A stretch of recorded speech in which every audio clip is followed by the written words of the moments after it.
ಶ್ರೀಗುರುಭ್ಯೋ ನಮಃ. ಹರಿ ಓಂ. ಪ್ರಾಣಾದೇರೀಶಿತಾರಂ ಪರಮಸುಖನಿಧಿಂ ಸರ್ವದೋಷವ್ಯಪೇತಂ ಸರ್ವಾಂತಸ್ಥಂ ಸುಪೂರ್ಣಂ ಪ್ರಕೃತಿಪತಿಮಜಂ ಸರ್ವಬಾಹ್ಯಂ ಸುನಿತ್ಯಂ ಸರ್ವಜ್ಞಂ ಸರ್ವಶಕ್ತಿಂ ಸುರಮುನಿಮನೋಜಾದ್ಯೈಃ ಸದಾ ಸೇವ್ಯಮಾನಂ ವಿಷ್ಣುಂ ವಂದೇ ಸದಾಹಂ ಸಕಲ ಜಗದನಾದ್ಯಂತ ಮಾನಂದದಂ ತಂ. 515ನೇ ಪುಟದಲ್ಲಿ ಏನಾಗಿದೆ, ಇತ್ಯಾದಿ ಬ್ರಹ್ಮತರ್ಕೆ ಅಂತ ಮುಗಿದದ. ಇತ್ಯಾದಿ ಬ್ರಹ್ಮತರ್ಕೆ ಅಂತ ಮುಗಿದ ಮೇಲೆ ಈಗ ಮುಂದಿಂದೇನು ಪಾಠ, ಪರಸ್ಯ ಶಕ್ತಿ ವಿವಿಧೈವ ಶ್ರೂಯತೆ ಅಂತ ವಾಕ್ಯ ಹೊರಟದೆ. ಅದು ಏನನ್ನು ಹೇಳಲಿಕ್ಕೆ ಹೊರಟದ? ಭಗವಂತನಲ್ಲಿರುವ ಕ್ರಿಯಾ, ಭಗವಂತನಲ್ಲಿರುವಂಥ ಗುಣಗಳು, ಇವೆಲ್ಲದರ ಪರಿಚಯವನ್ನು ಮಾಡಿಸ್ಲಿಕ್ಕೆ ಹೊರಟದ. ಅದು ಸ್ಪಷ್ಟವಾಗಿ ಅವೆಲ್ಲವೂ ಸ್ವಾಭಾವಿಕವೇ ಆಗಿವೆ ಅಂತ ಹೇಳಿಕತ್ತದ. ಏನೇನು ಸ್ವಾಭಾವಿಕ ಆಗ್ಯದ?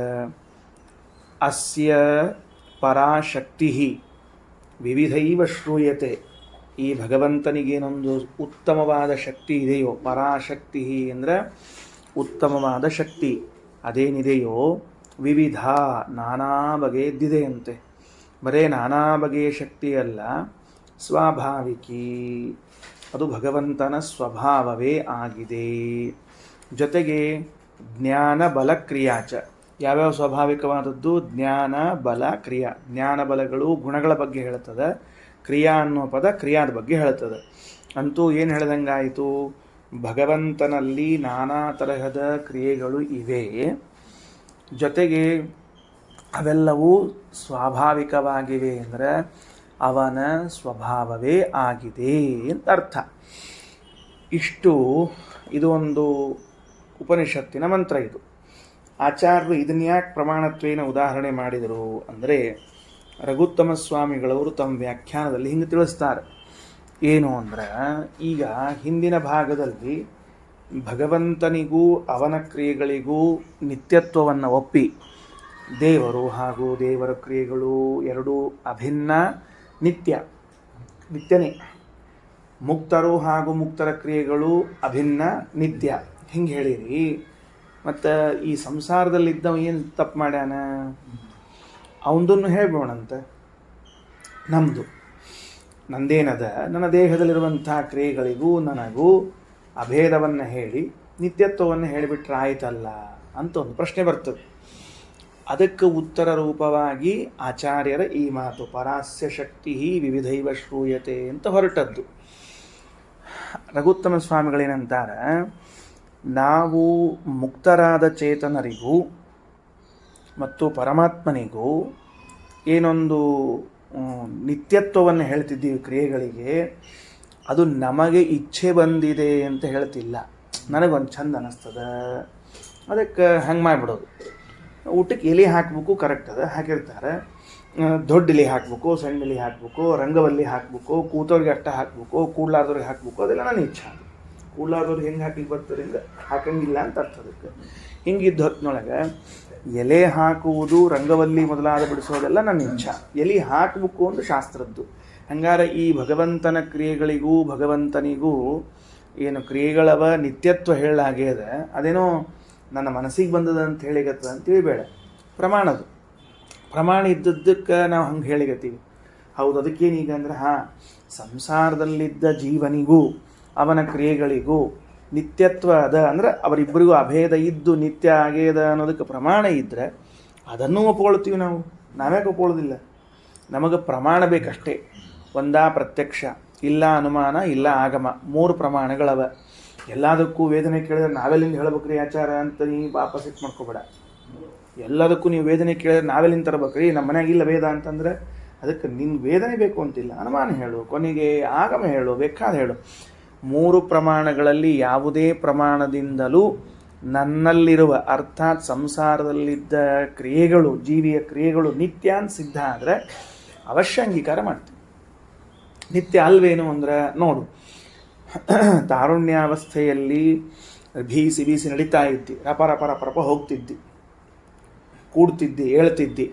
ವಯಸ್ಸಾದಂತೆ ಆದಂತೆ ಆ ಕ್ರಿಯೆಗಳೆಲ್ಲ ಏನಾದವು ಅಂದರೆ ಪೂರ್ಣ ಹೊರಟೋದು.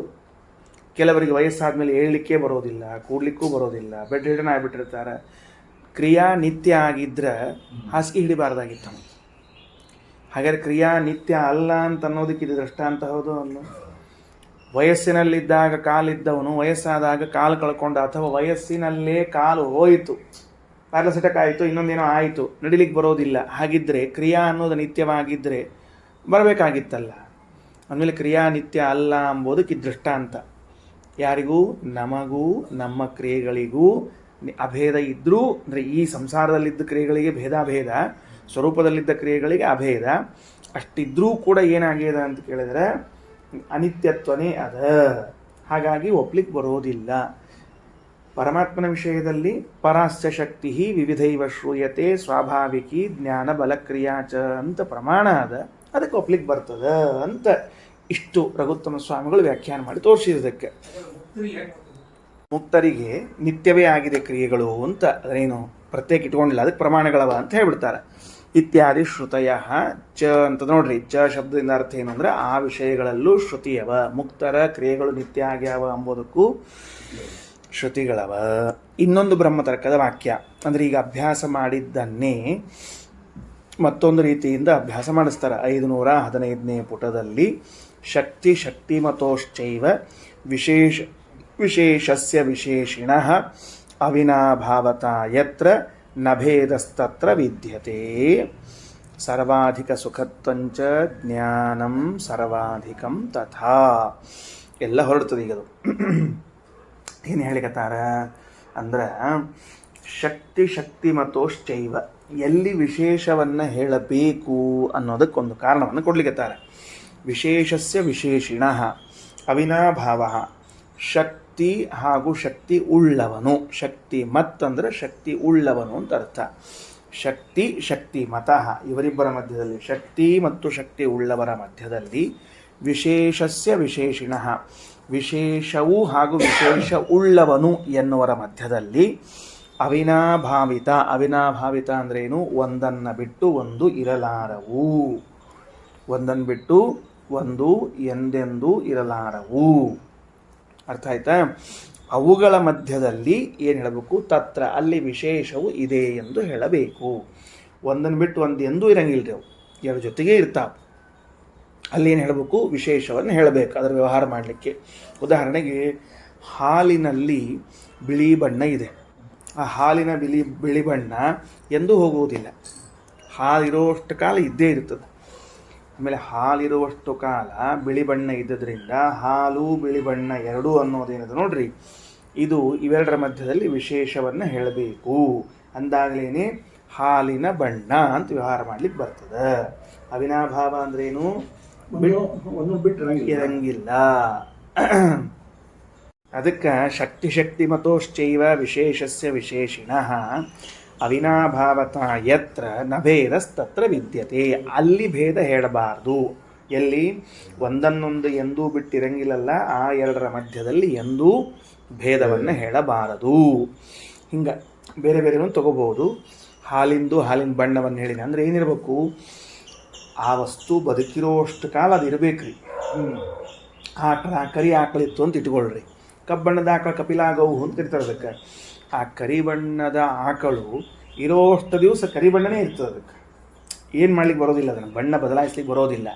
ಆದ್ದರಿಂದ ಆ ಬಣ್ಣಕ್ಕೂ ಆಕಳಿಗೂ ಅವಿನಾಭಾವ ಅಂದರೆ ಬಿಟ್ಟಿರೋದಿಲ್ಲ. ಹಾಗಾಗಿ ಅಂಥಲ್ಲಿ ಭೇದ ಹೇಳಬಾರ್ದು, ಆ ಭೇದನೆ ಹೇಳಬೇಕು.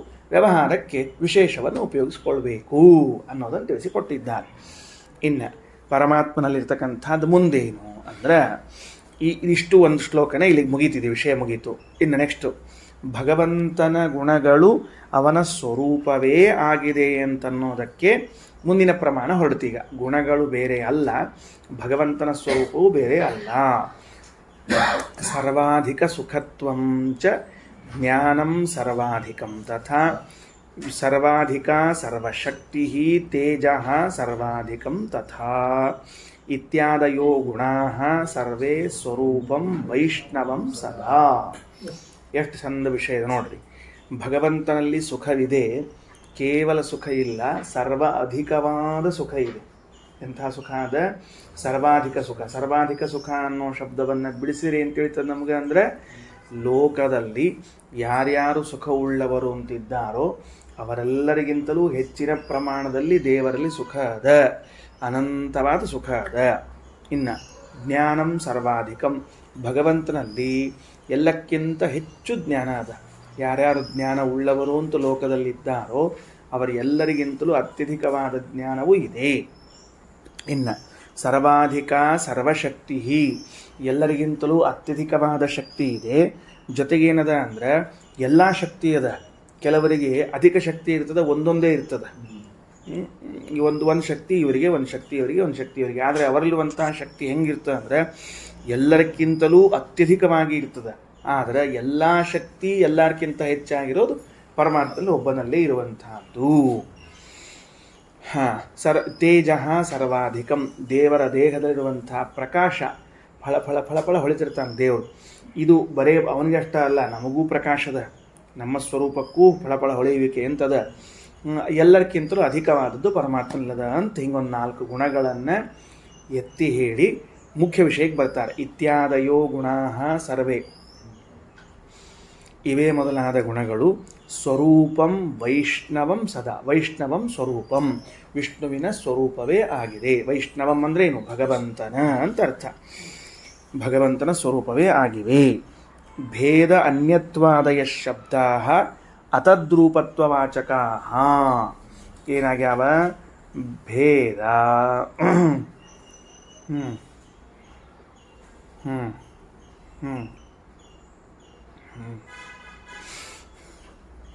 ಹೊರಟು ನೋಡ್ರಿ. ಭೇದ ಅನ್ಯತ್ವಾದಯ ಶಬ್ದಾಃ ಅತದ್ರೂಪತ್ವವಾಚಕಾಃ ಅಂತ ಹೇಳಿದ್ರೆ ನೋಡ್ರಿ, ಇದಕ್ಕೆ ಒಂದು ಪ್ರಶ್ನೆ ಮಾಡಿಕೊಂಡಾರ ಯಾರು? ರಘುತ್ತಮ ಸ್ವಾಮಿಗಳವರು. ಏನಂತಾರ? ಹೌದು, ವಿಶೇಷ ಏನದ? ಇದು ಭೇದದ ಕಾರ್ಯವನ್ನು ಮಾಡ್ತದೆ. ಒಪ್ಪಿಕೊಂಡಿದ್ದೀವಿ ನಾವು, ಇಷ್ಟು ದಿವಸ ಎಲ್ಲ ಹೇಳ್ಕೊತ ಬಂದೀವಿ. ಹಾಗಾದರೆ ಭೇದಕ್ಕೂ ವಿಶೇಷಕ್ಕೂ ಏನು ಭೇದ ಅದ ಅಂತ ಗೊತ್ತಾಗ್ಬೇಕಲ್ಲ ನಮಗೆ. ಇದನ್ನು ಭೇದ ಅಂತ ಯಾಕೆ ಕರಿತಿದ್ದೀರಿ, ಇದನ್ನು ವಿಶೇಷ ಅಂತ ಯಾಕೆ ಕರಿತಿದ್ದೀರಿ? ಯಾಕ್ರಿ ಹೆಂಗಂತೀರಿ? ಇದನ್ನು ಭೇದ ಅಂತ ಶಬ್ದದಿಂದ ಕರಿತೀವಿ, ಇದನ್ನು ವಿಶೇಷ ಅಂತ ಕರಿತೀರಿ ಅಂದರೆ ಶಬ್ದ ಯಾವುದೇ ಕರೆದ್ರೂ ಕೂಡ ಕೆಲಸ ಅಂತರೂ ಒಂದಾಗ್ಲಿಕ್ಕತ್ತದ, ಕೆಲಸ ಅಂತರೂ ಒಂದೇ ಆಗ್ಲಿಕ್ಕತ್ತದ. ಭೇದವು ಇದ್ದಾಗ ಯಾವ ಕೆಲಸ ಆಗ್ತದೋ, ವಿಶೇಷವೂ ಇದ್ದಾಗ ಅದೇ ಕೆಲಸ ಆಗ್ತಿದ್ದಾಗ ಇದನ್ನು ವಿಶೇಷ ಎಂದು ಕರೆದು ಇದನ್ನು ಭೇದ ಎಂದು ಕರಿಬೇಕಾದ್ರೆ ಏನು ಬೇಕು ಅಂತ ಪ್ರಶ್ನೆ.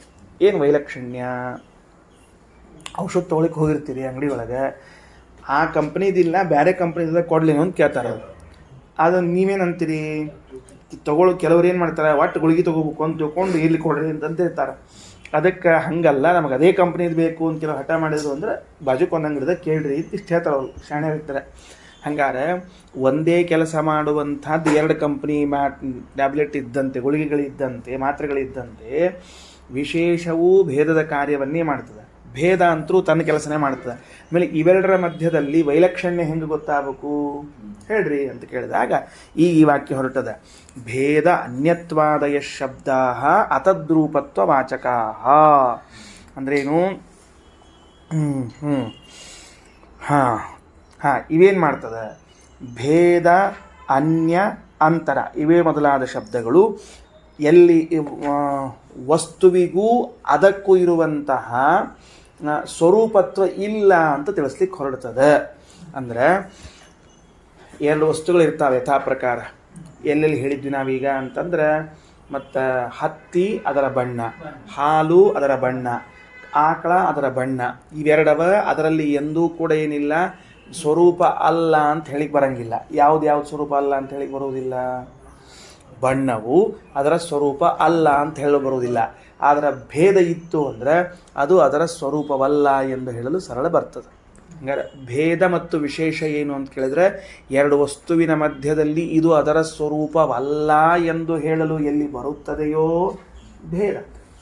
ಇನ್ನು ಎರಡು ವಸ್ತುಗಳ ಮಧ್ಯದಲ್ಲಿ ಎಲ್ಲಿ ಸ್ವರೂಪ ಅಲ್ಲ ಅಂತ ಹೇಳಲು ಬರುವುದಿಲ್ಲವೋ ಅದು ವಿಶೇಷ. ಉದಾಹರಣೆಗೆ ಮಾವಿನ ಹಣ್ಣಿನ ಬಣ್ಣವನ್ನು ತೆಗೆದುಕೊಳ್ಳೋಣ. ಮಾವಿನ ಹಣ್ಣಿನ ಬಣ್ಣದಲ್ಲಿ ಮೊದಲಿಗೆ ಹಸರಿತ್ತು. ಆ ಹಸರು ಮಾವಿನ ಹಣ್ಣಿನ ಸ್ವರೂಪ ಏನು ಅಂತ ಕೇಳಿದ್ರೆ ಅಲ್ಲ. ಯಾಕೆ? ಸ್ವರೂಪವೇ ಆಗಿದ್ರೆ ಕೊನೆ ತನಕನೂ ಏನಾಗಬೇಕಾಗಿತ್ತು? ಹಸರೇ ಇರಬೇಕಾಗಿತ್ತು. ಹಂಗಾರೆ ಹಸರು ಹೋಗಿ ಹಳದಿ ಆಗ್ಯದ ಅಂತಂದ ಮೇಲೆ ಅವೆರಡರ ಮಧ್ಯದಲ್ಲಿ ಸ್ವರೂಪಿ ಭಾವ ಇಲ್ಲ. ಇದು ಭೇದ. ಇಲ್ಲಿ ಭೇದ ತಿಳ್ಕೋಬೇಕು. ಹತ್ತಿ ಒಳಗಿನ ಬಿಳಿ ಬಣ್ಣ ಕೊನೆ ತನಕನೂ ಹಾಗೆ ಇರ್ತದ, ಎಂದೂ ಬದಲಾಗೋದಿಲ್ಲ. ಅಲ್ಲೇನು ತಿಳ್ಕೋಬೇಕು? ವಿಶೇಷವನ್ನು ತಿಳ್ಕೊಳ್ಬೇಕು, ಸ್ವರೂಪತ್ವವನ್ನು ತಿಳ್ಕೊಳ್ಬೇಕು. ಬರ್ಕೊಳ್ರಿ. ಏನು ಬರ್ಕೊಳ್ಬೇಕು ಅಂದರೆ ವಿಶೇಷ ಹಾಗೂ ಭೇದಗಳ ವೈಲಕ್ಷಣ್ಯವೇನು? ಭೇದ ಹಾಗೂ ವಿಶೇಷಗಳ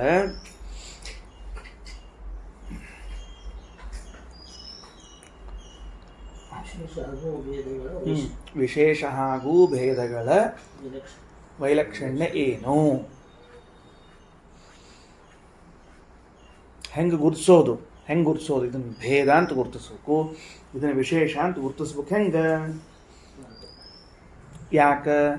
ಯಾಕೆ ಈ ಪ್ರಶ್ನೆ ಮಾಡಿಕೊಂಡ್ರು ವೇದವ್ಯಾಸ ದೇವರು ಬ್ರಹ್ಮತರ್ಕದಲ್ಲಿ ಅಂದರೆ, ಈಗ ಭೇದವೂ ತನ್ನ ಕೆಲಸ ಮಾಡ್ಲಿಕ್ಕತ್ತದ, ವಿಶೇಷವೂ ಭೇದದ ಕೆಲಸವನ್ನು ಮಾಡ್ಲಿಕ್ಕತ್ತದ, ಮತ್ತು ವಿಶೇಷ ಮಾಡಿದ್ದು ಭೇದದ ಕೆಲಸ, ಭೇದವೂ ಭೇದದ ಕೆಲಸ ಮಾಡ್ಲಿಕ್ಕತ್ತದ ಅಂದಮೇಲೆ ಇಬ್ಬರು ಬೇರೆ ಅಂತ ಹೆಂಗೆ ತಿಳ್ಕೊಬೇಕು? ಇಬ್ಬರು ಅಡಿಗೆಯವರು ಇದ್ದಾರೆ.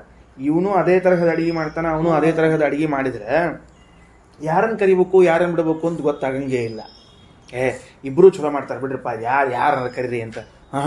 ಇವ ಬಂದ ಅಂದ್ರೆ ವ್ಯವಸ್ಥಾ, ಅವ ಬಂದ ಚಲೋ ಅಂತ ಹಿಂಗೆ ಅಂತಿತ್ತು ಅಂದ್ರೆ ಆವಾಗ ಅವ್ರನ್ನ ಕರಿಬಹುದು. ಹೌದೋ ಇಲ್ಲೋ ಅಂತಂದರೆ ಅದಕ್ಕೆ ಉತ್ತರ ಕೊಡ್ತಾರೆ ವಿಶೇಷವು. ಬರ್ಕೊಳ್ರಿ. ವೈಲಕ್ಷಣ್ಯವೇನು ಅಂತ ಕೇಳಿದಾಗ ಉತ್ತರ ಅಂತ ಬರ್ಕೋಬೇಕು. ಉತ್ತರ ಅಂತ ಬರೆದು ಬರ್ಕೋಬೇಕು. ಈಗ ಆನ್ಸರ್ ಅಂತ ಬಿಡ್ಕರೋರು, ಇವರು ಯಾರು ಒಡೆಕರೋ ಬರ್ಕೋತಾರೆ. ಉತ್ತರ ಏನು? ಉತ್ತರ ಅಂತಂದ್ರೆ ವಿಶೇಷವು ಭೇದದ ಕಾರ್ಯವನ್ನು ಮಾಡಿದರೂ, ವಿಶೇಷವು ಭೇದದ ಕಾರ್ಯವನ್ನು ಮಾಡಿದರೂ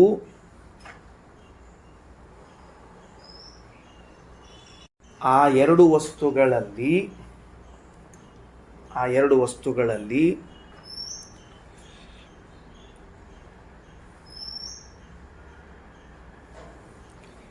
ಇವೆರಡೂ ಒಂದೇ ವಸ್ತುವಿನ ಸ್ವರೂಪವೆಂಬ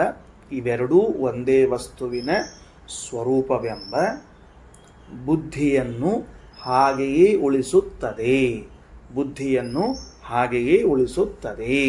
ಉದಾಹರಣೆಗೆ ಉದಾಂತಿಸಿ ಬರ್ಕೊಂಡ್ರೆ ಸಾಕು. ಉದಾಹರಣೆಗೆ ಹತ್ತಿಯ ಬಣ್ಣ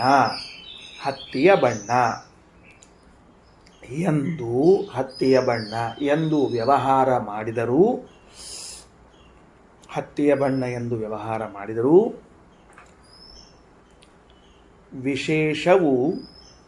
ವಿಶೇಷವು ತನ್ನ ಕೆಲಸವಾದ ಭೇದವನ್ನು ತೋರಿಸಿಕೊಟ್ಟರೂ, ವಿಶೇಷವು ಭೇದದ ಕೆಲಸ ಮಾಡಿದರೂ,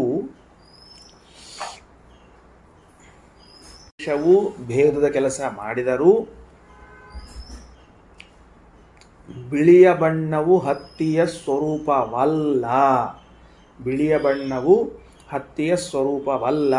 ಎಂದು ಬುದ್ಧಿಯನ್ನು ಹುಟ್ಟಿಸುವುದಿಲ್ಲ. ಬಿಳಿಯ ಬಣ್ಣವು ಹತ್ತಿಯ ಸ್ವರೂಪವೇ ಆಗಿದೆ ಎಂದು ಬುದ್ಧಿ ಇರುತ್ತದೆ. ಬಿಳಿಯ ಬಣ್ಣವು ಹತ್ತಿಯ ಸ್ವರೂಪವಲ್ಲ ಎಂದು ಬುದ್ಧಿಯನ್ನು ಹುಟ್ಟಿಸುವುದಿಲ್ಲ. ಮತ್ತೇನು ಮಾಡ್ತದೆ ಅಂದ್ರೆ ಬಿಳಿಯ ಬಣ್ಣವು ಹತ್ತಿಯ ಸ್ವರೂಪವೇ ಆಗಿದೆ ಎಂದು ಬುದ್ಧಿಯನ್ನು ಹುಟ್ಟಿಸ್ತದೆ. ಎರಡನೇದು ಯಾವುದು? ಭೇದ. ಭೇದವು ತನ್ನ ಕಾರ್ಯವನ್ನ ಮಾಡಿದ ಮೇಲೆ ಅವೆರಡರ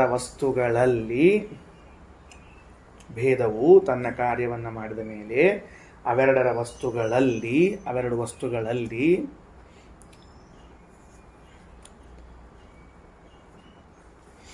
ಇವೆರಡೂ ಒಂದೇ ಆಗಿವೆ, ಇವೆರಡವೂ ಸ್ವರೂಪವೇ ಆಗಿದೆ, ಇವೆರಡೂ ಆ ವಸ್ತುವಿನ ಸ್ವರೂಪವೇ ಆಗಿದೆ ಎಂಬ ಬುದ್ಧಿಯನ್ನು ಹುಟ್ಟಿಸುವುದಿಲ್ಲ. ಇವೆರಡು ವಸ್ತುಗಳು ಭಿನ್ನ ಭಿನ್ನ ಎಂಬ ಬುದ್ಧಿಯನ್ನೇ ಹುಟ್ಟಿಸ್ತದೆ. ಇವೆರಡು ವಸ್ತುಗಳು ಭಿನ್ನ ಭಿನ್ನ ಎಂಬ ಬುದ್ಧಿಯನ್ನೇ ಹುಟ್ಟಿಸ್ತದೆ. ಉದಾಹರಣೆಗೇನು? ಮಾವಿನ ಹಣ್ಣಿನ ಬಣ್ಣ. ಮಾವಿನ ಹಣ್ಣಿನ ಬಣ್ಣ ಸಾಕಷ್ಟು ಇರ್ತದೆ. ಹಣ್ಣು ಬಣ್ಣ ಬದಲಾಕೋತ ಹೋಗ್ತಿರ್ತದೆ. ಅಲ್ಲಿ ಭೇದ ಸ್ಪಷ್ಟ ಕೆಲಸ ಮಾಡಿಬಿಡ್ತದೆ. ಇಷ್ಟ ಆಯಿತು. ಈಗ ಮುಂದಿನ ತಗೊಳ್ರಿ. ನೋಡ್ರಿ, ಭೇದ ಅನ್ಯತ್ವಾದಯ ಶಬ್ದ ಅತದ್ರೂಪತ್ವ ವಾಚಕ. ಇಷ್ಟು ಗಂಭೀರದ ವಾಕ್ಯ ಅದು. ಇಷ್ಟೊತ್ತು ಓದಿಲ್ಲ. ಇನ್ನು ಇತ್ಯಾದಯೋ ಗುಣ ಸರ್ವೇ ಸ್ವರೂಪಂ ವೈಷ್ಣವಂ ಸದಾ ಮುಗಿದು ಹೋಯಿತು. ಅಂದ್ರೆ ಈಗ ಎರಡು ಭಾಗ ಆಗಿ ಮೂರನೇ ಭಾಗಕ್ಕೆ ಬಂದೀವಿ. ಇವತ್ತು ಪಾಠ ಪ್ರಾರಂಭ ಆದಾಗಿನಿಂದ ಪರಾಸ್ಯ ಶಕ್ತಿ ವಿವಿಧೈವ ಶ್ರೂಯತೆ ಸ್ವಾಭಾವಿಕಿ ಜ್ಞಾನಬಲಕ್ರಿಯಾ ಚ ಇತ್ಯಾದಿ ಶ್ರುತಯಶ್ಚ ಒಂದು ಘಟ್ಟ ಓದಿದ್ವಿ. ಶಕ್ತಿಮತೋಶ್ಚೈವ ವಿಶೇಷಸ್ಯ ವಿಶೇಷಿಣಃ ಅವಿನಾಭಾವತಾ ಯತ್ರ ನ ಭೇದಸ್ತತ್ರ ವಿದ್ಯತೆ. ಎರಡನೇ ಅಂಶ ಸರ್ವಾಧಿಕ ಸುಖತ್ವಂಚ ಜ್ಞಾನಂ ಸರ್ವಾಧಿಕಂ ತಥಾ ಸರ್ವಾಧಿಕ ಸರ್ವಶಕ್ತಿ ತೇಜಃ ಸರ್ವಾಧಿಕಂ ತಥಾ ಇತ್ಯಾದಯಃ ಗುಣಾಃ ಸರ್ವೇ ಸ್ವರೂಪಂ ವೈಷ್ಣವಂ ಸದಾ. ಮೂರನೇ ಪಾಯಿಂಟು. ನಾಲ್ಕನೇದ್ದೇನೀಗ? ಭೇದಾನ್ಯತ್ವಾದಯ ಶಬ್ದಾಃ ಅತದ್ರೂಪತ್ವ ವಾಚಕಾಃ. ಇಷ್ಟಕ್ಕೆ ವಿವರಣೆ ಕೊಟ್ಟಿವಿ ನಾವೀಗ. ಭೇದ, ಅನ್ಯ, ಅಂತರ ಇತ್ಯಾದಿ ಅನೇಕ ಶಬ್ದಗಳು ಬರ್ತಾವ. ವಿಲಕ್ಷಣ ಈ ಎಲ್ಲ ಶಬ್ದಗಳು ಕೂಡ ಏನು ಮಾಡ್ತಾವ ಅಂದರೆ ತಾವು ಎಲ್ಲಿ ಹೇಳಲ್ಪಡ್ತಾವೋ ಆ ಎರಡು ವಸ್ತುಗಳ ಮಧ್ಯದಲ್ಲಿ ಭೇದವನ್ನೇ ತೋರಿಸಿ ಕೊನೆಯವರೆಗೂ ಭಿನ್ನನೆಯದಂತ ಬುದ್ಧಿ ಹುಟ್ಟಿಸ್ತಾ ಹೊರತಾಗಿ ಇವೆರಡು ಅಭಿನ್ನ ಒಂದು ಸ್ವರೂಪ ಅಂತ ಬುದ್ಧಿ ಹುಟ್ಟಿಸಂಗಿಲ್ಲ ಅಂತ ಇಷ್ಟು ಹೇಳ್ಬಿಟ್ರು. ಇದ್ರ ಮೇಲೊಂದು ಪ್ರಶ್ನೆ ಬಂತು. ಏನಂತ? ಕ್ವಚಿದಂತರ ಶಬ್ದಶ್ಚ ವಿಶೇಷಸ್ಸೈವ ವಾಚಕ. ಎಷ್ಟು ಸೂಕ್ಷ್ಮ ದೃಷ್ಟಿ ಇರ್ತದೆ ವೇದವ್ಯಾಸದೇವರದು ಶ್ರೀಮದಾಚಾರ್ಯದು ಅಂದರೆ, ಈಗ ಅಂತರ ಅಂತನ್ನೋ ಶಬ್ದವು ಭೇದವನ್ನೇ ಹೇಳಬೇಕು, ಅನ್ಯ ಅನ್ನೋ ಶಬ್ದವು ಭೇದವನ್ನೇ ಹೇಳಬೇಕು, ಭೇದ ಅನ್ನೋ ಶಬ್ದವು ಭೇದವನ್ನೇ ಹೇಳಬೇಕು. ಹೌದೋ ಅಲ್ಲೋ? ಹೌದಾ? ಹೆಂಗೆ ಅಂತಂದ್ರೆ ನಾವು ಹೇಳ್ತೀವಿ ಈ ಜೀವ ಭಿನ್ನ ಅಂದ್ಕೊಳ್ಳೆ ಭೇದ ಶಬ್ದ ಹೇಳಿಬಿಡ್ತು. ಇವ ಅನ್ಯ ಅಂದ್ವಿ ಅಂದ್ರೆ ಭೇದ ಅಂತೆ ಬಂತು. ಅಜಗಜಾಂತರ ಅಂದ್ವಿ, ಭೇದ ತಿಳಿತೋ ಇಲ್ಲೋ? ಮೂರು ಶಬ್ದ ಭೇದ. ಘಟಪಟಗಳಲ್ಲಿ ಭೇದ ಬೇರೆ ಬೇರೆ ಅಂತ ತಿಳಿತು. ಘಟ ಅನ್ಯ, ಪಟ ಅನ್ಯ, ಭೇದ ತಿಳಿತೋ ಇಲ್ಲೋ? ತಿಳಿತು. ಅಜಗಜಾಂತರ ಅಂದ್ವಿ, ಭೇದ ತಿಳಿತೋ ಇಲ್ಲೋ? ತಿಳಿತು. ಹಾಗಾದರೆ ಅಂತರ ಶಬ್ದವು ಭೇದವನ್ನೇ ಹೇಳ್ತದೆ. ಭೇದ ಹೇಳಲಿ ಏನು ತಪ್ಪಾತ? ಅಂತರ ಶಬ್ದ ಭೇದ ಹೇಳಬಾರ್ದೇನೋ ಅಂದ್ರೆ, ಅಂತರ ಶಬ್ದವು ಭೇದ ಹೇಳಿದ ಮೇಲೆ ಏನು ಮಾಡ್ತದೆ? ಅದು ಆ ವಸ್ತುವಿನ ಸ್ವರೂಪ ಅಲ್ಲ ಅಂತ ಬುದ್ಧಿ ಹುಟ್ಟಿಸ್ತದೆ. ಈಗ ಓದ್ಕೊಂಡು ಬಂದೀವಿ. ಭೇದ ಏನು ಮಾಡ್ತದೆ? ಅದು ಆ ವಸ್ತುವಿನ ಸ್ವರೂಪ ಅಲ್ಲ ಅಂತ ಬುದ್ಧಿ ಹುಟ್ಟಿಸ್ತದೆ. ಹೌದಾ? ಇದು ಎಷ್ಟು ಸೂಕ್ಷ್ಮ ತಲೆಯಾಗ ಶ್ರೀಮದಾಚಾರ್ಯರಿಗೆ ಅಂದರೆ, ಹಾಗಾದ್ರೆ ಆ ತೈತ್ರಿಯ ಉಪನಿಷತ್ತಿನಲ್ಲಿ ಬರುವಾಗ ಅನ್ಯೋಂತರ ಆತ್ಮ ವಿಜ್ಞಾನಮಯ, ಅನ್ಯೋಂತರ ಆತ್ಮ ಪ್ರಾಣಮಯ ಅಂತನ್ನುವಲ್ಲಿ ವಿಜ್ಞಾನಮಯ, ಪ್ರಾಣಮಯ, ಅನ್ನಮಯ ಅನ್ನೋರು ಎಲ್ಲ ಕಡೆಗೂ ಅಂತರಹ ಅಂತರಹ ಅಂತರಹ ಅಂತ ಹೇಳ್ಕೋತ ಬರ್ಲಿಕ್ಕತ್ತದ. ಅನ್ನಮಯ ಇದ್ದಾನಲ್ಲ ಅವನ ಅಂತರನಾದವನು ಪ್ರಾಣಮಯ, ಪ್ರಾಣಮಯನ ಅಂತನಾದವನು ವಿಜ್ಞಾನಮಯ, ಮನೋಮಯ, ವಿಜ್ಞಾನಮಯ, ಆನಂದಮಯ ಅಂತ 5 ರೂಪಗಳವನ್ನು ಪರಿಚಯ ಮಾಡಿಸುವಾಗ ವೇದವು ಅಂತರಹ ಅಂತರಹ ಅಂತರಹ ಅಂತ ಹೇಳಿಕತ್ತದ. ಮತ್ತು ನೀವು ನೋಡಿದ್ರೆ ಅಂತರ ಶಬ್ದವು ಭೇದವನ್ನು ಹೇಳೋದಾದರೆ ಈ ಅನ್ನಮಯ ಪ್ರಾಣಮಯ ಭಗವದ್ ರೂಪಗಳು ಕೂಡ ಬೇರೆ ಬೇರೆ ಅಂತ ಆಗಬೇಕು ಅಂತ ಬಂದು ಕೂತ್ಕೊಂಡ್ಬಿಡ್ತು. ಯಾರಿಗೂ ಲಕ್ಷ್ಯ ಇಲ್ಲ, ನಮಗೆ ಸುಮ್ಮನೆ ಹೊಂಟ್ಬಿಟ್ಟಿದ್ದು ಅಟ್ಟ ಉದ್ದಕ್ಕೆ ಹಂಗೆ. ಅಜಗಜಾಂತರ ಅಂತನ್ನುವಲ್ಲಿ ಸ್ಪಷ್ಟ ಭೇದ ಶಬ್ದ. ಅಜಗಜಾಂತರ ಅಂದ್ರೆ ಏನು? ಆಡು ಆನಿ ಏನು ಮುಂದೆ ಅಂತರ ಅಂದ್ರೆ ಏನು? ದೇಹದ ಅಳತೆ ಅಲ್ಲ, ಶಕ್ತಿ ಶಕ್ತಿ ಇಟ್ಕೊಳ್ಳಿ. ಅಜಗಜಾಂತರ ಅಂದ್ರೆ ಬಹಳ ಭೇದ ವ್ಯತ್ಯಾಸದ ಅಂತ ಅರ್ಥದ. ಹಿಂಗ ಅನ್ಬಾರ್ದು. ಮತ್ತ ಅಜಗಜಾಂತರ ವ್ಯತ್ಯಾಸ ಅಂತ ಹಿಂಗ ಅನ್ಬಾರ್ದು. ಅಂತರ ಎಂಬ ಶಬ್ದಕ್ಕನ ವ್ಯತ್ಯಾಸ ಅಂತ ಬಂದ್ಬಿಟ್ಟದ. ಈಗ ಮತ್ ವ್ಯತ್ಯಾಸ ಅಂತ ಹಿಂಗ ಅನ್ಬಾರ್ದು. ಸರಿ, ಮುಂದೆ ಒಂದು ನಿಮಿಷ ನಂದಾದ್ಮೇಲೆ ನಿಂದದ. ಕ್ವಚಿದ ಅಂತರ ಶಬ್ದಶ್ಚ ವಿಶೇಷಸ್ಯೈವ ವಾಚಕ. ಇಷ್ಟು ಬಂದ್ರೆ ಅದಕ್ಕೆ ಇದನ್ನು ಹೇಳಿದವರು ಯಾರು? ರಘುತ್ತಮ ಸ್ವಾಮಿಗಳವರು. ನೋಡ್ರಿ ಎಷ್ಟು ಚಂದ ವ್ಯಾಖ್ಯಾನ ಮಾಡ್ಯಾರ. ನಾವು ಓದ್ತೀನಿ, ರಘುತ್ತಮ ಸ್ವಾಮಿಗಳ ವಾಕ್ಯ ಓದ್ತೀನಿ ನಾನು. ನಂಗೆ ಸಂತೋಷ ಆಗ್ತದೆ ಓದಿದ್ರೆ, ನಿಮಗೆ ಇನ್ನೂ ಸಂತೋಷ ಆಗ್ತದೆ ಅಂತ ಓದ್ತೀನಿ. ಅನ್ಯೋಂತರ ಆತ್ಮ ಪ್ರಾಣಮಯ ಇತ್ಯಾದೌ ಅನ್ಯ ಅಂತರಾದಿ ಶಬ್ದಾನಾಂ ಬರೇ ಅಂತರ ಶಬ್ದ ಅಲ್ಲ, ಅನ್ಯ ಶಬ್ದನೂ ಅದ ಅಲ್ಲಿ. ಅನ್ಯೋ ಅಂತರ ಆತ್ಮಾನ್ ಶಬ್ದದ ಅತದ್ರೂಪತ್ವ ವಾಚಕಂ ನ ಯುಕ್ತಂ. ಅದು ಮತ್ತು ಅದು ಅದ್ರ ಸ್ವರೂಪ ಅಲ್ಲ ಅಂತ ಹೇಳ್ದಂಗೆ ಆಗ್ತದೆ. ಹೆಂಗೆ ಹೊಂದಿಸ್ತೀರಿ ಇದನ್ನ? ಅದಕ್ಕೆ ಪ್ರಾಣಮಯಾದೀನ ಅನ್ನಮಯಾದಿ ಪರಮಾತ್ಮ ಸ್ವರೂಪತ್ವ. ಪ್ರಾಣಮಯಾದಿಗಳೆಲ್ಲ ಅನ್ನಮಯ ಪರಮಾತ್ಮ ಸ್ವರೂಪವೇ ಆಗಿದೆ. ಮತ್ತು ನೀವು ಅನ್ಯ ಅಂತರ ಭೇದ ವಿಲಕ್ಷಣ ಇತ್ಯಾದಿ ಶಬ್ದಗಳು ಬಂದಾಗ ಅವೆರಡು ವಸ್ತುಗಳ ಮಧ್ಯದಲ್ಲಿ ಭೇದ ಸ್ವರೂಪ ಅಲ್ಲ ಅಂತ ಹೇಳ್ತದೆ ಅಂತ ಹೇಳಿಟ್ಬಿಟ್ಟಿರಿ. ಮತ್ತು ಇಲ್ಲಿ ಹೆಂಗೆ ಹೊಂದಿಸ್ತೀರಿ ಅಂತ ಕೇಳಿದ್ರೆ ಅದಕ್ಕೆ ಹೇಳ್ತಾರೆ ಏನಂತ, ಕ್ವಚಿದಂತರ ಶಬ್ದಶ್ಚ ವಿಶೇಷಸ್ಯೈವ ವಾಚಕ. ಕ್ವಚಿತ್ ಕೆಲವು ಸ್ಥಳಗಳಲ್ಲಿ ಏನ್ರಿ, ಕ್ವಚಿತ್ ಕೆಲವು ಸ್ಥಳಗಳಲ್ಲಿ ಅಂತರ ಶಬ್ದ, ಅಂತರ ಅನ್ನೋ ಶಬ್ದ ಇರಬಹುದು, ಅನ್ಯ ಅನ್ನೋ ಶಬ್ದ ಇರಬಹುದು. ಅದು ವಿಶೇಷಸ್ಯೈವ ವಾಚಕ, ವಿಶೇಷವನ್ನು ತಿಳಿಸ್ತದ. ಏನು ತಿಳಿಸ್ತದ ಹೊರತಾಗಿ ಭೇದವನ್ನು ತಿಳಿಸುವುದಿಲ್ಲ. ಇದು ಬಹಳ ದೊಡ್ಡ ಪ್ರಪಂಚದ ರೀ. ನಾವು ಮುಳಿಗೆ ಹೋಗ್ಬಿಡ್ತೀವಿ, ಹೊರಗೆ ಬರೋದಿಲ್ಲ. ಬಹಳ ದೊಡ್ಡ ಪ್ರಪಂಚದ ರೀ. ಏನು ಮಾಡಿದ್ರು ವೇದವ್ಯಾಸ ದೇವರು? ಇದು ಬ್ರಹ್ಮತರ್ಕದ ವಾಕ್ಯ. ಚಮತ್ಕಾರ ಚಮತ್ಕಾರ ಚಮತ್ಕಾರ ಚಮತ್ಕಾರ. ಏನು ಚಮತ್ಕಾರ ಅಂದರೆ, ಅಂತರ ಶಬ್ದ ಏನು ಮಾಡ್ಲಿಕ್ಕತ್ತಿತ್ತು? ಶಬ್ದ ಅಂತರ ಶಬ್ದಗಳು ಭೇದ ಹೇಳಿಕತ್ತಿತ್ತು, ಹೌದಿಲ್ಲ? ಭೇದ ಹೇಳಿಕತ್ತಿತ್ತು. ಆ ಭೇದ ಹೇಳುವಂತಹ ಶಬ್ದಗಳು ಭಗವಂತನ ವಿಷಯದಲ್ಲಿ ಪ್ರಯೋಗವಾದ ಕೂಡಲೇ ಭೇದ ಕಾರ್ಯಕಾರಿಯಾಗಿಬಿಟ್ಟು ಭೇದ ಆಗಲಿಲ್ಲ ಅಂತಾರೆ ವೇದವ್ಯಾಸ. ಭೇದ ಕಾರ್ಯಕಾರಿ ಅಂದರೆ ವಿಶೇಷ. ಏನಾಗ್ತಾವು? ಆ ಶಬ್ದಗಳಿರ್ತಾವಲ್ಲ, ಕೆಲವ್ರ ಜೊತೆಗೆ ಸೇರ್ಕೊಂಡು ಕೂಡಲೇ ಏನಾಗ್ಬಿಡ್ತಾವ ಅಂದ್ರೆ ತಮ್ಮ ಅರ್ಥವನ್ನು ಕೈ ಬಿಟ್ಬಿಡ್ತಾವು, ಕಳ್ಕೊಂಡ್ಬಿಡ್ತಾವ, ಅನಿವಾರ್ಯ ಆಗ್ಬಿಡ್ತಾವ. ಅವಕ್ಕೆ ಏನು ಮಾಡ್ಲಿಕ್ಕೆ ಬರಂಗಿಲ್ಲ. ಈಗ ಯಾರೋ ಈಗ ಭಾರಿ ದೊಡ್ಡ ಪಂಡಿತ ಇದ್ದ, ಊರಾಗ ಠಣ್ಣ ಅಡ್ಡಾಳಿಗೆದ್ದ. ಸ್ವಾಮಿಗಳು ಬಂದ ಕೂಡಲೇ ಸ್ವಾಮಿಗಳು ಹಿಂದೆ ನಿಂತ್ಕೊಂಡ್ಬಿಟ್ಟ, ಅವ್ನ ವರ್ಚಸ್ಸು ಅಷ್ಟು ಲೀನ್ ಆಗಿಬಿಡ್ತದೆ. ಅವ ಪಂಡಿತ ಅಲ್ಲ ಅಂತಲ್ಲ, ಆದ್ರೆ ಅವನ ವರ್ಚಸ್ಸು ಎಲ್ಲಿ ಹೋತು ಅಂದ್ರೆ ಅದ್ರೊಳಗೆ ಲೀನ್ ಆಗಿಬಿಡ್ತದೆ. ಅಂದ್ರೆ ಅವ್ರ ಜೊತೆಗೆ ಸೇರಿಕೊಂಡು ಕೂಡಲೇ ಇದಕ್ಕೆ ತನ್ನದೇ ಆದ ವರ್ಚಸ್ಸು ಹೋಗ್ಬಿಡ್ತದೆ. ಹಂಗೆ ಭಗವಂತನ ವಿಷಯದಲ್ಲಿ ಅನ್ಯ ಅಂತರ ಶಬ್ದ ಆಡಿದಾಗ ಅದು ತನ್ನ ಮೂಲ ಅರ್ಥವಾದ ಭೇದ ಅನ್ನೋದನ್ನು ಬಿಟ್ಟುಬಿಟ್ಟು ಭೇದ ಕಾರ್ಯಕಾರಿ ಅನ್ನೋ ಅರ್ಥ ಡೈವರ್ಟ್ ಆಗಿಬಿಡ್ತದೆ. ಆದ ಕೂಡಲೇ ವಿಶೇಷ ಅನ್ನೋ ಅರ್ಥ ಬಂದ್ಬಿಡ್ತದೆ. ಹೌದು, ಮತ್ತೆ ವಿಶೇಷ ಏನು ಮಾಡ್ತದೆ? ಭೇದ ಕಾರ್ಯಕಾರಿ. ಭೇದ ಏನು ಮಾಡ್ತದೆ? ಭೇದವನ್ನು ಉಂಟು ಮಾಡ್ತದೆ. ಭೇದವು ಭೇದವನ್ನು ಹೇಳಿದರೆ, ವಿಶೇಷವು ಭೇದ ಕಾರ್ಯಕಾರಿಯಾಗಿದ್ದರೆ ಈ ಶಬ್ದ ಭೇದ ಶಬ್ದ ಭೇದ ಕಾರ್ಯಕಾರಿ ಆಗ್ಬಿಡ್ತು ಅಂತ ತಿಳಿಸಿಕೊಟ್ಟಿದ್ದಾರೆ. ಭಗವಂತನ ಜೊತೆಗೆ ಆ ಶಬ್ದ ಸೇರಿದಾಗ ಅದಕ್ಕೆ ಸಾಮರ್ಥ್ಯ ಹೋಗ್ಬಿಡ್ತದೆ ಅಂತ ಹೇಳ್ತಾರೆ ನೋಡ್ರಿ. ಅದಕ್ಕೆ ಕ್ವಚಿದಂತರ ಶಬ್ದಸ್ಯ ವಿಶೇಷಸ್ಯೈವ ವಾಚಕ. ಎಷ್ಟು ಸೂಕ್ಷ್ಮ, ಅಷ್ಟು ಸೂಕ್ಷ್ಮ, ಅಷ್ಟು ಸೂಕ್ಷ್ಮ. ಕ್ವಚಿತ್ ಅಂದರೆ ಕೆಲವು ಕಡೆಗಳಲ್ಲಿ. ಕೆಲವು ಕಡೆಗಳಲ್ಲಿ ಮೀನ್ಸ್ ಪರಮಾತ್ಮನಲ್ಲಿ. ಉಳಿದ ಕಡೆಗೆಲ್ಲ ತನ್ನ ಕೆಲಸ ಮಾಡ್ತದೆ. ಮತ್ತು ನಮ್ಮ ಕಡೆ ಬಂದಾಗ ನಮ್ಮ ಕೆಲಸ ಮಾಡ್ತದೆ. ಅಂತರ ಶಬ್ದ ಅಜಗಜಗ್ ಮಧ್ಯಕ್ಕೆ ಬಂದ್ಕೊಂಡು ತನ್ನ ಕೆಲಸ ಮಾಡ್ತದೆ. ಅನ್ಯೋಂತರ ಆತ್ಮ ಪ್ರಾಣಮಯ ಭಗವಂತಕ್ಕೆ ಬಂದ್ಬಿಡ್ತು. ಭಗವಂತಕ್ಕೆ ಬಂದ್ಕೊಳ್ಳಿ ಭೇದ ಅರ್ಥ ಹೇಳಲಿಲ್ಲ, ಭೇದ ಕಾರ್ಯಕಾರಿ ಅರ್ಥ ಹೇಳ್ಬೇಕು. ಬಹಳ ಸೂಕ್ಷ್ಮ ಅರ್ಥ ಇದೆ. ಬರ್ಕೊಳ್ರಿ, ಏನನ್ನು ಬರ್ಕೋಬೇಕು? ಅನ್ಯ ಅಂತರ ಶಬ್ದಗಳು, ಅನ್ಯ ಹಾಗೂ ಅಂತರ ಶಬ್ದಗಳು ಪರಮಾತ್ಮನನ್ನು ಬಿಟ್ಟು ಬೇರೆ ಕಡೆಗಳಲ್ಲಿ, ಪರಮಾತ್ಮನನ್ನು ಬಿಟ್ಟು ಬೇರೆ ಕಡೆಗಳಲ್ಲಿ ಬಳಸಿದಾಗ ಭೇದವೆಂಬ ಅರ್ಥವನ್ನು ಹೇಳುತ್ತವೆ.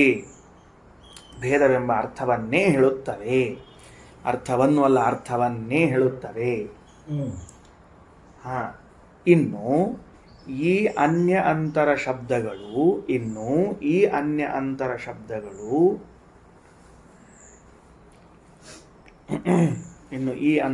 ಶಬ್ದಗಳು ಪರಮಾತ್ಮನ ವಿಷಯದಲ್ಲಿ ಬಳಸಿದಾಗ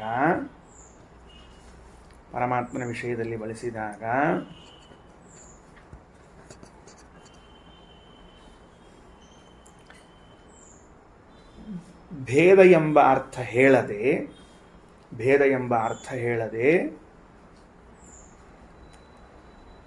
ಭೇದ ಕಾರ್ಯಕಾರಿ ಭೇದ ಕಾರ್ಯಕಾರಿ.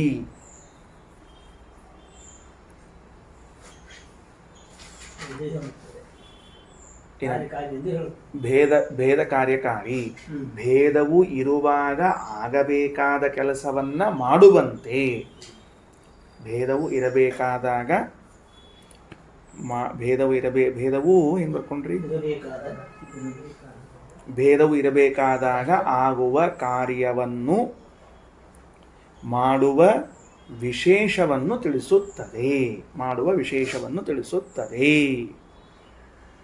ತಸ್ಮಾದ್ವಾ ಏತಸ್ಮಾದನ್ನ ರಸಮಯಾತ್ ಅನ್ಯೋಂತರ ಆತ್ಮ ಪ್ರಾಣಮಯಃ. ಸಿಕ್ತ್ಯಾ? ಅಲ್ಲೇ ಕೆಳಗೆ ಬರಬೇಕು, ಪೂರ್ಣ ಕೆಳಗ. ತಸ್ಮಾದ್ವಾ ಏತಸ್ಮಾತ್ ಪ್ರಾಣಮಯಾತ್ ಅನ್ಯೋಂತರ ಆತ್ಮ ಮನೋಮಯಃ. ಹಿಂಗ 5 ಕಡೆಗಳಲ್ಲೂ ಕೂಡ ಏನು ಬಂದದ? ಅನ್ಯಃ ಅಂತರಃ ಆತ್ಮ, ಅನ್ಯಃ ಅಂತರಃ ಆತ್ಮ ಅಂತ ಬಂದ್ಬಿಟ್ಟದ. ಅದಕ್ಕೆ ವ್ಯಾಖ್ಯಾನವನ್ನು ಎಲ್ಲಿ ಮಾಡಿ ತೋರಿಸಿರು? ಇಲ್ಲಿ ಮಾಡಿ ತೋರ್ಸ್ಯಾರ. ಅಂದ್ರೆ ತೈತ್ರಿಯ ಉಪನಿಷತ್ತನ್ನು ಓದೋ ಕಾಲಕ್ಕೆ ಬೃಹದಾರಣ್ಯ ಓದೋ ಕಾಲಕ್ಕೆ ತೈತ್ರಿಯ 2 ನೆನಪಿದ್ದು ಅಂದ್ರೆ ಬರೋಬ್ಬರಿ ಅರ್ಥ ಆಗ್ತದ ಅಂತ ರಘುತ್ತಮ ಸ್ವಾಮಿಗಳವರ ಅಭಿಪ್ರಾಯ. ಎಲ್ಲರಿಗೂ ಗೊತ್ತಾಗಂಗಿಲ್ಲ ನಮಗೆ. ಹುಡುಕಿ ಹೇಳಿದ್ದ ಅಷ್ಟ ನಂದಪ್ಪ KPG ಅಂತ ಬರ್ಕೊಂಡ್ಬಿಡ್ತಾರೆ. ಆಯ್ತಾ? ಮುಂದೆ ಅದಕ್ಕೇನಾಯ್ತು? ಇನ್ನು ವಿಶೇಷದ ಕೊನೆ ಮಾತನ್ನು ಹೇಳಿ ಮುಗಿಸ್ತಾರೆ. ಅಂದರೆ ಬ್ರಹ್ಮತರ್ಕದಲ್ಲಿ ಬಂದ ವಿಶೇಷದ ಕೊನೆ ಶಬ್ದ. ಏಕಸ್ಮಿನ್ನೇವ ಶಬ್ದಾನಾಂ ಯಸ್ತು ನಾನಾ ಸ್ವರೂಪಿಣಾಂ ಪ್ರಯೋಜಕತ್ವ ಹೇತು ಸ್ಯಾತ್ ಸವಿಶೇಷ ಪ್ರಕೀರ್ತಿತಃ. ಒಂದೇ ವಸ್ತುವಿನಲ್ಲಿ ಬೇಕಾದ ಶಬ್ದಗಳನ್ನು ಬಳಸಿದರೂ ಕೂಡ ಆ ಒಂದೇ ವಸ್ತುವನ್ನು ತಿಳಿಸುವಂತೆ ನೋಡಿಕೊಳ್ಳುವುದೇ ವಿಶೇಷ. ನೋಡ್ರಿ, ಏಕಸ್ಮಿನ್ನೇವ ಯಹ ಅಂತ ಮೊದಲು ಇಟ್ಕೋಬೇಕು. ಆ ಶ್ಲೋಕದೊಳಗ ಹೆಂಗೆ ಪದಚ್ಛೇದ ಮಾಡ್ಕೊಳ್ಬೇಕು ನೋಡ್ರಿ. ಏಕಸ್ಮಿನ್ ಏವ ಶಬ್ದಾನಾಂ ಯಹ ತು ನಾನಾ ಸ್ವರೂಪಿಣಾಂ ಪ್ರಯೋಜಕತ್ವ ಹೇತು ಸ್ಯಾತ್ ಸಹ ವಿಶೇಷ ಪ್ರಕೀರ್ತಿತಃ. ಓಕೆನಾ? ಡನ್. ಮುಂದೆ ಹೋಣಂತ ಅನ್ವಯ ಹೆಂಗೆ ಮಾಡ್ಕೋಬೇಕು?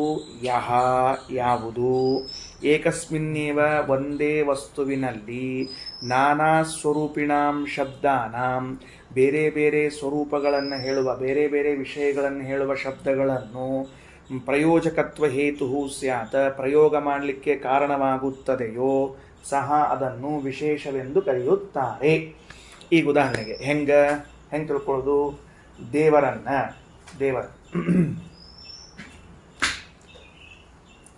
ದೇವರಲ್ಲಿ ಆನಂದವೆಂಬ ಗುಣ ಅದ. ದೇವರಲ್ಲಿ ಏನು ಗುಣ ಅದ? ಆನಂದವೆಂಬ ಗುಣ ಅದ. ಈ ಆನಂದವನ್ನು ಗುಣ ಅಂತ ಕರಿಬೇಕಾ, ಗುಣಿ ಅಂತ ಕರಿಬೇಕಾ? ಪ್ರಶ್ನೆ. ಎರಡು ಬೇರೆ ಬೇರೆ ಶಬ್ದಗಳಿವೆರಡು. ಗುಣ ಎಂದು ಕರೆಯಬೇಕಾ, ಗುಣಿ ಎಂದು ಕರೆಯಬೇಕಾ? ಗುಣಿಗೆ ಎಷ್ಟು ವ್ಯತ್ಯಾಸದ ಅಂದ್ರೆ ಧನಿಗೆ ಎಷ್ಟು ವ್ಯತ್ಯಾಸದನೋ ಅಷ್ಟೇ ವ್ಯತ್ಯಾಸದ. ಧನಿಗೆ ಎಷ್ಟು ವ್ಯತ್ಯಾಸದನೋ ಗುಣಿಗೆ ಅಷ್ಟೇ ವ್ಯತ್ಯಾಸದ. ಹಂಗಾರೆ ಪರಮಾತ್ಮನಲ್ಲಿ ಆನಂದವೆಂಬ ಗುಣ ಅದ. ಈಗ ಪರಮಾತ್ಮನನ್ನ ಗುಣ ಎಂದು ಕರೆಯೋಣೋ, ಗುಣಿ ಎಂದು ಕರೆಯೋಣೋ? ಹಂಗಾರ ದೇವರ ಆನಂದ ಗುಣ ಅಲ್ವಾ? ಅವನ ಸ್ವರೂಪ ಹೌದೋ ಅಲ್ಲೋ? ಆಮೇಲೆ ಗುಣ ಅಂತೂ ಕರಿಬೇಕು. ಹಂಗಾರ ಅವನನ್ನ ಗುಣ ಎಂದು ಕರಿ, ಗುಣಿ ಎಂದು ಕರಿ, ಯಾವ ವ್ಯತ್ಯಾಸ ಆಗದೆ ಇದ್ದಂಗೆ ಅನೇಕ ಶಬ್ದಗಳನ್ನು ಬಳಸಲಿಕ್ಕೆ ಕಾರಣವಾಗಿರುವಂತಹದ್ದು ಯಾವುದು? ವಿಶೇಷ. ಎಲ್ಲೂ ಕರಿ. ಅವನಿಗೆ ಗುಣ ಅಂತೂ ಕರಿ, ಅವನಿಗೆ ಗುಣಿ ಅಂತೂ ಕರಿ, ನಮಗೇನು ಸಮಸ್ಯೆ ಇಲ್ಲ. ಅದನ್ನೇ ಹೇಳಿದ್ರು. ಏಕಸ್ಮಿನ್ನೇವ ಒಂದೇ ವಸ್ತುವಿನಲ್ಲಿ ನಾನಾ ಸ್ವರೂಪಿಣ ಬೇರೆ ಬೇರೆ ಸ್ವರೂಪಗಳನ್ನು ಹೇಳುವ ಗುಣ, ಗುಣಿ ಇತ್ಯಾದಿ ಶಬ್ದಗಳನ್ನು ಒಂದೇ ಕಡೆ ಬಳಸಲಿಕ್ಕೆ ಏನೂ ನಿಸ್ಸಂಕೋಚವಾಗಿ ಬಳಸಬಹುದು ಅಂದ್ರೆ ವಿಶೇಷ ಇದ್ದದ್ದಕ್ಕೆ. ಅವಯವಿ ಅಲ್ಲೂ ಅಷ್ಟೇ, ಅವಯವೆಯಲ್ಲೂ ಹೇಳಬಹುದು. ಕೃಷ್ಣನ ಕೇಶಕ್ಕೆ ಕೃಷ್ಣ ಅಂತ ಕರೆದಂತೆ. ಅವನು ಕೂದ್ಲಿಗೆ ಕೃಷ್ಣ ಅಂತ ಹೆಸರು ಹೆಂಗೆ ಕರೆದ್ರಿ? ಕೂದ್ಲಿ ಕೃಷ್ಣ ಕರೆದ್ರು ಅಷ್ಟ, ಕೃಷ್ಣ ಕರೆದ್ರು ಅಷ್ಟ, ಕೃಷ್ಣನೇ ಅಂತ ಹೇಳಿದಂತೆ. ಇತ್ತೀಚ ಇಷ್ಟು ಬ್ರಹ್ಮತರ್ಕದಲ್ಲಿ ಇದೆ ಅಂತ ತಿಳಿಸಿದ್ದಾರೆ. ಶ್ರೀಕೃಷ್ಣ ಅರ್ಪಣಮಸ್ತು.